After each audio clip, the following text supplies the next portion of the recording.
আপনার সমাজ দ্বারা, পরিবার দ্বারা, তাহলে প্রথমে আননেসেসারি কথা বলা বন্ধ করে দেন। আননেসেসারি কথা না বলে চিন্তা করে একটা ইম্প্যাক্টফুল ডিসিশন দেন বা দেওয়ার চেষ্টা করেন। অবশ্যই সেটা হতে হবে পরিমিত এবং কম। আর সব জায়গায় অ্যাভেলেবল থাকা বন্ধ করে দেন। সেখানে অ্যাভেলেবল থাকেন যেখানে আপনি মনে করছেন থাকা প্রয়োজন এবং আপনার থাকাতে অন্য কারোর প্রকৃতপক্ষে উপকার হচ্ছে।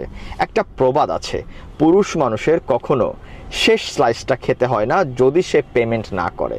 অর্থাৎ সহজ কথা, একটা পিৎজা যদি আপনি কিনেন তাহলেই শেষ স্লাইসটা নেয়ার যোগ্যতা আপনার আছে।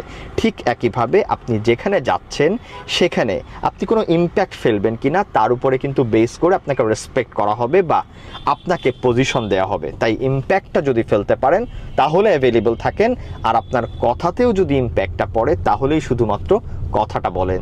দেখবেন দিনে দিনে আপনি আরও বেশি মূল্য